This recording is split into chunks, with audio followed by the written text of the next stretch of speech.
पर भगवत सन्निधि ये हमारी सामर्थ्य का विषय नहीं है, ये भगवत अनुग्रह से ही हो सकता है। तो रोज एक बात से प्रसन्न रहा कीजिए, बाकी की बातों से भले उदास रहो, पर एक बात से सदा प्रसन्न रहा करो कि आप कृष्ण बोलते हो। कृष्ण बोलने की सामर्थ्य आपकी नहीं, कृष्ण बुलवाते हैं। आप नित्य ठाकुर जी की सेवा करते हो, आपकी सामर्थ्य नहीं, ठाकुर जी करवाते हैं। आप कथा सुनते हो, आपकी सामर्थ्य नहीं सुनने की, ठाकुर जी सुनवाते हैं। तो इन्हीं रूपों में ही सही मुझे याद तो करते हैं ठाकुर जी। मैं तो महाराज जी एक बार पूज्य श्री मलुकपीठ वाले महाराज जी, उनको मैं वो मेरे गायत्री गुरु हैं, इसलिए जहां आने से पहले मैं उनको वंदन करके आया कि महाराज जी वहां जा रहे हैं, लघु अनुष्ठान चलेगा गायत्री का। तो हमारा जनेऊ संस्कार पूज्य श्री मलुकपीठ वाले महाराज जी ने किया। दीक्षा गुरु पिताजी महाराज और गायत्री गुरु पूज्य श्री मलुकपीठ वाले। कल उनसे भी चर्चा की, महाराज जी समय हो तो आप भी पधारो। वो बोले ठीक है, 10 मई से पहले कोई भी एक दिन का अवकाश रहा हम आएंगे।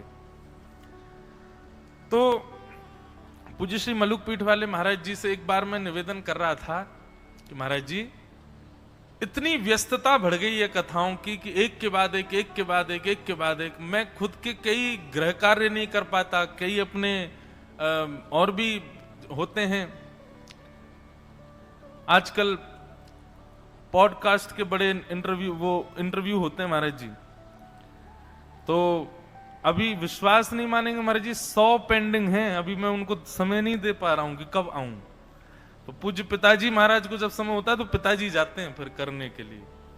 इतनी व्यस्तता बढ़ गई, लेकिन उससे फिर अब गृहस्थाश्रम उसमें कैसे सब निर्वहन हो। तो हमने महाराज जी से एक दिन कही, मैंने महाराज जी इतनी व्यस्तता बढ़ गई है, कथा करने में तो सुख मिलता है, लेकिन 4 घंटे के बाद फिर ये लगता है भैया घर भी तो जाएं, थोड़ा आराम भी तो करें। इसको महाराज जी सकारात्मक रूप में हम कैसे लें? तो महाराज जी ने बहुत सुंदर उत्तर दिया। महाराज जी बोले, इंद्रेश जी इसको ऐसे लो, दुनिया के लोगों को 24 घंटे में से 10 मिनट, 15 मिनट, 1 घंटे ठाकुर जी के लिए निकालने पड़ते हैं, पर आपका तो कान पकड़ा है ठाकुर जी ने। बोले तू तो मोह याद करे बिना रह ही ना सके, तो रोज 4 घंटा मेरी बात करनी पड़ेगी। बाकी सबको तो उनको सोचने के लिए, उनका विचार करने के लिए कोई योजना बनानी पड़ती है, पर आपके ऊपर तो ठाकुर जी बैठ गए। बोले तू रह ही ना सके, तेरो जीवन केवल मेरी चर्चा के लिए, मेरी चर्चा के परे कोई और काम को तू है ना है, तू बस मेरी चर्चा के लिए। तो इसी भाव से इसको स्वीकार करो कि नित्य ठाकुर जी याद करते हैं, तब मन प्रसन्न होगा। मैंने हाँ महाराज जी ये तो है कि रोज 4 घंटे चर्चा होती है ठाकुर जी की, तो हर कथा में कुछ नवीन भाव प्रस्तुत हो, उसके लिए चिंतन भी होता है ठाकुर जी का। तो अनायासी हमारा तो कर्म ही बन गया है ठाकुर जी को याद करना।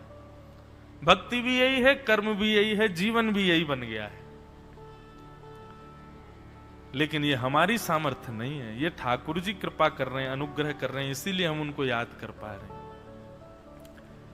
सोचो 1 महीने के लिए ठाकुर जी ने हमको याद किया है कि चलो दत्त धाम चलो, वहीं बैठ करके एक स्थान पर बिना सीमा उल्लंघन किए, बिना सिले हुए वस्त्र पहने 3 बार स्नान करो, तन भी पवित्र रखो, मन भी पवित्र, और मेरे को खूब याद करो, दिन रात याद करो। खूब आनंद हो रहा है। लेकिन एक चीज है महाराज जी, मैं अनुभव कर रहा हूं 10 दिन से, यहां घड़ी थोड़ी तेज चलती है।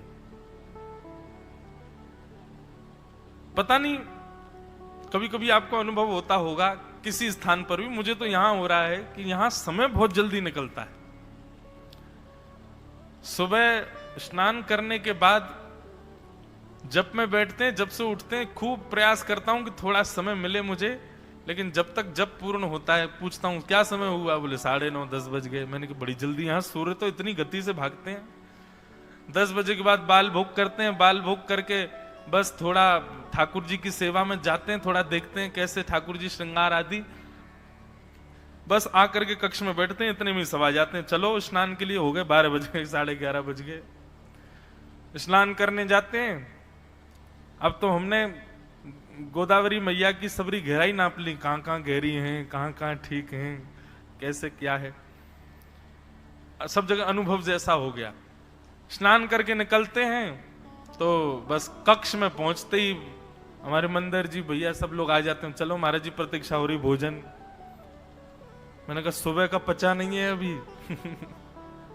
पर वहां भोजन करते, भोजन करके कक्ष में आए नहीं कि 1:45, 1:30, 2:45। भागवत जी खोलता हूं, केवल 2 पन्ने पलटे नहीं कि घड़ी देखी, अरे भैया 3:30 बज गए, वो 2:30 बज गए, 2:45 बज गए, चलो कथा करने आ गए। अब यहाँ बैठे बैठे कब 6 बज जाएंगे पता ही नहीं चलेगा। फिर 6 बजे फिर ना हो, फिर रात हो जाएगी, फिर सो जाओ, फिर सुबह उठ जाओ। इतनी जल्दी समय निकल रहा है। यह भी एक आध्यात्मिक स्थिति में बताते हैं कि आनंद का क्षण जो होता है वो बहुत द्रुत गति से निकलता है, और कष्ट का जो समय होता है उसमें एक क्षण भी युग के समान लगता है।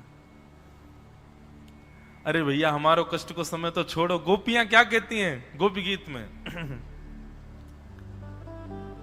बहुत सुंदर श्लोक है, गोपियों की याद आई है। त्रुटियुगायते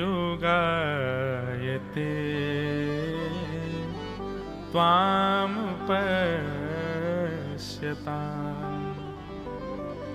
गोपियां कहती हैं, हे श्याम सुंदर, जब आप हमारे सामने से वनमाली भेष धारण करके जाते हो, गैया चराने के लिए जब निकलते हो, हमारे घर के सामने से जब निकल रहे होते हो नाथ, तब आपका जब हम दर्शन कर रही होती हैं और उस दर्शन के बीच में यदि हमारी आंखों की पलकें गिर जाती हैं, झपक जाती हैं, तो एक क्षण का समय भी हमें 3 युग के समान लगता है।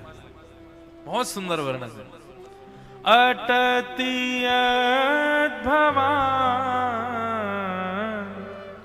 नन्हि काननम